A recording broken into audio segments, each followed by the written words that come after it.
Hey everybody, it's Everett back with you from Hood Time Welding. Today we're going to be finishing up, the Cloverleaf fire pit. So you can see I've got the bottom on, I've got the expanded metal on. If you want to see me getting it to this point, you'll have to watch my last video. So now to finish this up, what we want to do is we want to put on a base and we want to do some arches. So the first thing on the base is we're going to be raising it up 12 inches and just using some angle. Then we're going to run rebar on the base of this. That way when it's sitting flat on the ground, it doesn't just sink into the four corners. The rebar is going to sort of help keep it level, plus it'll help support the legs a little bit. So to find out where we want our angle in the corners here, what we're going to do is we actually, if you remember on the last video I was saying, we had it marked from half to half here. And I was saying rather I marked this other point where I was thinking about having the arches and the feet coming from, but I don't think that looks right with the way it is now. So what I did is I split the difference and came right to this corners. And if you actually measure the overall end to end, this is 40 1/4. So what we did was I came over and just from this mark came over 6 7/8, and that's where it splits it in half exactly. So we're going to actually have to mark the other four where it splits it in half, and we'll transfer the lines up top because that's going to be the center of where our arches come up from. But once we get them all marked out, we're going to be putting the angle, and I'm actually going to have a flat piece from here to here to make sure the angle is on the same plane going this way and going this way. And if you remember right, the table is level. So I'll be able to just throw a level on here, tack it, put a level on here, tack it, and get this level. Then we'll do the rebar and get it all tacked together, get it welded out so we can get the base finished up. Because once we get the base finished up, while I'm starting to fabricate the arches, I'm going to actually paint this bottom side because it'll just make life easier on me. And then, like I said, just the very bottom. That way when I'm ready to put the arches on, I can flip it over. I don't have to reflip it again. And I can go through and get the arch put on. So like I said, to start out with is we got to finish marking the rest of these corners. The other three corners. We'll get a piece of flat bar up here so that I can make sure the angle is flush with itself. And then we'll start putting it together. I just wanted to say I really appreciate all the views I've been getting lately. It really makes me think maybe I'm going the right direction with my content. If you have any contents, any suggestions, I'd love to hear from you. And so let's get going on this project.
about that. I thought I had it on time lapse to do the welding and cleaning, but I didn't. So anyways, we're gonna go ahead and flip this, see what it looks like. We still gotta weld this bottom end corner here.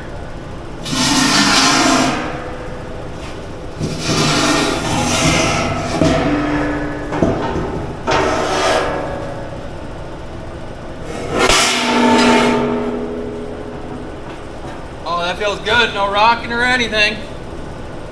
So some people might wonder why it takes so much time, and even on this underside where nobody's ever gonna probably see, to clean it and make it look nice.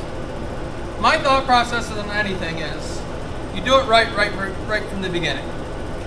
That's following all the small details, try to make sure everything's square, even on something like this where it's not important. Because when you get on important jobs, it just makes it that much easier. You're already into that routine of doing it. Plus, I want to give the customer a good product. So to me, it's always important that you clean right, you make sure everything's welded right, you do the little extra welds that, yes, they're not structurally important, but they make it look a little bit better. Just because it's important to me that I give the product, or give the customer a good product.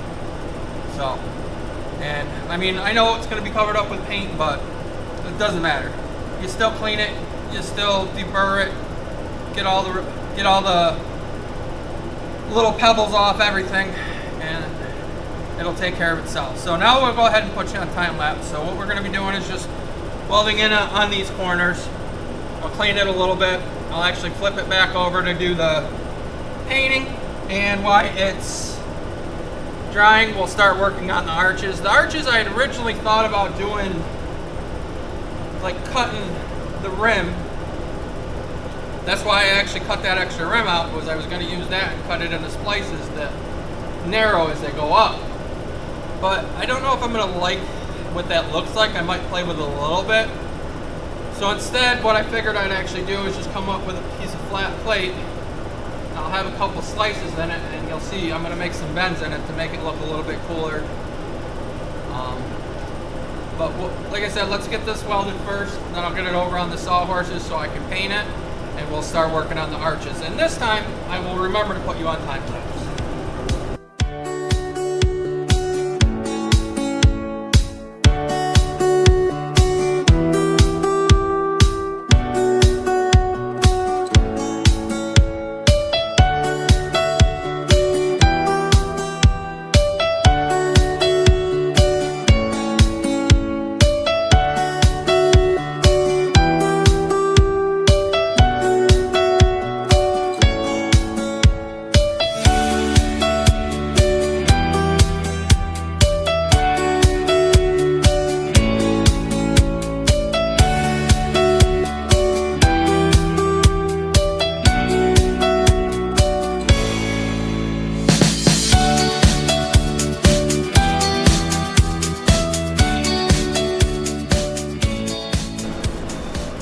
Saw me finishing up the ring yesterday. It's not perfect, but for the bender it is pretty good. I cleaned up the weld, flattened it out a little bit because I had a few kinks. So now the next thing I was going to do, or I actually did, was just go around and mark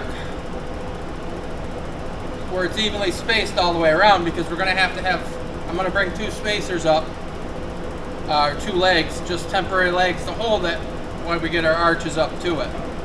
Or our pieces up to it. Sorry. So it's going to be about this height, and like I said, we're going to bring an arch from each corner.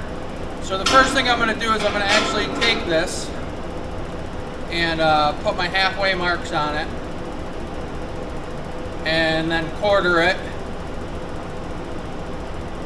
and then quarter it again, so that we have these marked. Well, I probably only have to do my two halves, or my two where it's going to come up, and then I need to get my marks on for where we need to center from here to here. So we'll go ahead and start measuring it, get our marks up on it. Like I said, we'll get some temporary legs to just hold it up like this, and then we can start figuring out how long these have to be and getting those shaped up.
that we've got these all cut out, we've got to do a couple things to them. First, I'm going to actually use the rim that I have and use it to sort of round the edges so that the meat's on here. The next thing I was thinking about is putting 2 slices in and bending it out, because I thought it would just add a little more something to it. So let's go ahead and start with this bend and this bend, and then we'll decide if we're going to put the slices in or not. Like I said, I'm still thinking about it. I'm trying to make it look nice, a little bit decorative. We'll see what it looks like once we get the bend in, and see if that extra 2 pieces will actually make it look a little bit cooler. So let's go ahead and work on getting these bent.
So other than the paint, the Cloverleaf fire pit is finished. I sort of ran out of paint before I could get the underneath. They only had 2 cans at the store.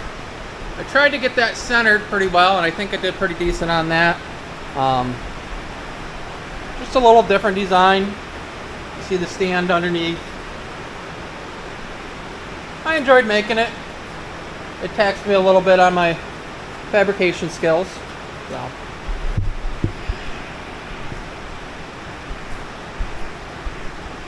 Sorry, as usual. Anyways, I hope you like my content. If you do, please subscribe, follow. Big thumbs up is always nice. Any of your comments, I try to get back to people right away, answer them. But I hope you enjoyed this video and the other one, and we'll talk to you later. Bye.